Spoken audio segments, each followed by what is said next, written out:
Tired of dealing with annoying flies, fruit flies, and gnats in your home? The Zevo Flying Insect Trap is your ultimate solution. Don't wait. Check out the link in the video description now to get your Zevo Flying Insect Trap on Amazon and enjoy a bug-free home today. Keir Starmer will take the first steps in forging Red Britain today as he unveils the King's Speech. The monarch is set to outline the new government's maiden legislative program, with ministers vowing a packed session.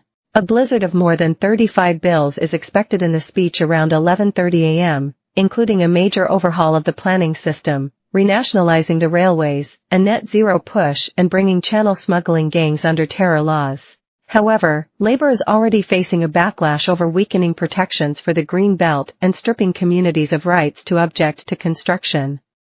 Instead, it will be a question of how, not if homes are built. Businesses have voiced concerns about moves to roll back curbs on unions and boost workers' rights to flexible working.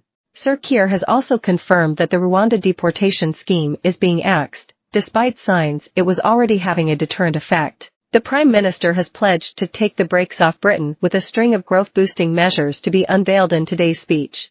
Decisions on key infrastructure projects, such as the miles of pylons to link new wind farms to the grid, will increasingly be handed to ministers. Other measures will include legislation to begin the renationalisation of the railways and controversial class war plans to impose VAT on private schools. It is expected to be one of the biggest legislative packages for years, containing at least 35 bills and draft bills, scrapping anti-strike laws and introducing a new package of workers' rights. Legislation to set up a state-owned energy company GB Energy, which will drive investment in green power projects such as solar and wind farms. A package of electoral reform, including booting out hereditary peers and starting the process for introducing votes at 16. A criminal justice bill, including tougher powers on shoplifting and an extension of the ban on zombie knives. A border security bill to allow the new Border Security Command to use counterterrorism powers to help break the people smuggling gangs. A renters reform bill to ban no-fault evictions and force landlords to deal with moldy flats.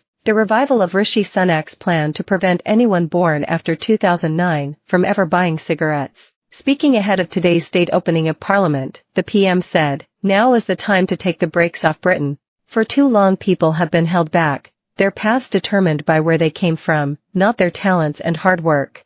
I am determined to create wealth for people up and down the country. It is the only way our country can progress, and my government is focused on supporting that aspiration." Today's new laws will take back control and lay the foundations of real change that this country is crying out for, creating wealth in every community and making people better off, supporting their ambitions, hopes, and dreams. Sources said the speech will include a new planning bill, which will curb residents' ability to block controversial developments. Areas of the Green Belt deemed low quality will be redesignated as Grey Belt and released for development. Local authorities will also be required to identify land for building.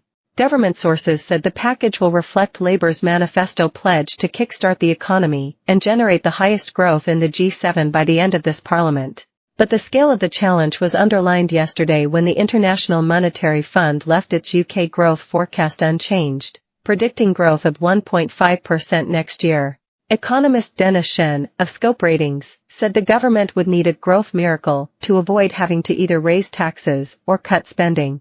Rishi Sunak last night acknowledged that Labour had tapped into the public's desire for change, but added, "They must now deliver change and we on this side of the House will hold them accountable for delivering on the commitments they made to the British people."